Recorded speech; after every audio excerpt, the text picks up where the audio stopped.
xisbiga cadaaladda iyo daryeelka oo marka magaciisa la soo gaabiyo loo yaqaan UCID ayaa maanta waxa uu u lahaa isu soo bixitaanka kaalaysiga ee ay xisbiyada siyaasadeed Soomaaliland ku kaalaystaan tanka ololaha doorashada madaxtinimada ee la filayo bisha Juun ee ku jiro 26keeda in dhacdo. Xisbiga ayaa taageerayaashiisa saaka oo subaxdii hore waxa ay u jarmaadeen oo ay isugu soo baxeen fagaaraha khayriyada ee magaalada Boorama kaasi oo ay iyaga oo raxan markaasi soo buuxdhaafiyeen goobtaasi. xisbiga cadaaladda iyo daryeelka ee UCID oo halkaasi ay madaxdii iyagu ka soo qayb gashay oo ay kamid ahayeen kuwa heer degmo, heer gobol iyo heer qaran intaba ayaa iyagu halkaasi kala hadlay dadweynihii goobtaasi isugu soo ururay. Wareen waxa isagu markaasi halkaasi hadal dheer oo barnaamijka xisbiga qayb kamid ah taabanaya ka soo jeediyay Abubakar Sheekh Xuseen oo sheena dheer lagu naanaysa ahna gudoomiyaha xisbigaasi ee gobolka Awdal.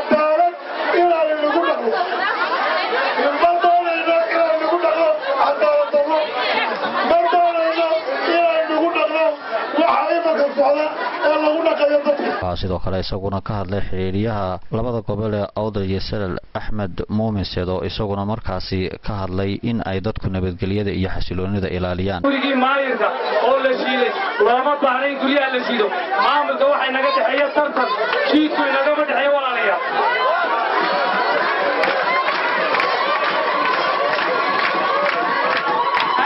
waxaanu cambaaraynaa dadkii shiidkaa sameeyey oo imikaanka dawladdu tallaabo ka qaaday oo saldhigga ku xidhan oo sharciga laga keeni doono inninka waxaan niga codsanaya haddaad diin taageerayaasheedii idaydaan maamulka dawladda guryaheenna midnaana wax lagu tuuli sababtoo ah waa dimuqraadi dalku waa la tartamayaa doorashada wixii baa ku guulaysanaysa xisbiga cadaaladda helaya labada xisbood ku dhacayaan.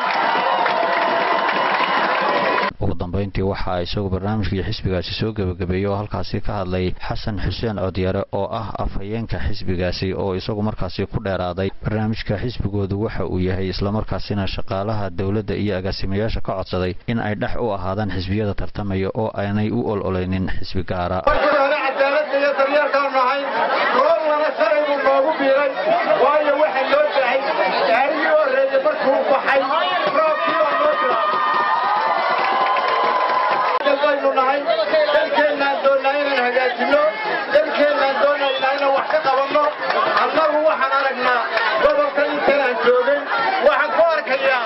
uma hayo laakiin waxaan hayaa shaqaalihii dawladda iyo agaasimayaashii guud ayaa hawsha wada waxaan leenahay komishanka doorashooyinka qaranka heer gobol iyo heer qaranba waxaan leenahay nimanka shaqaalaha dawladdu xisbiyada u dhaxeeyaan agaasimayaasha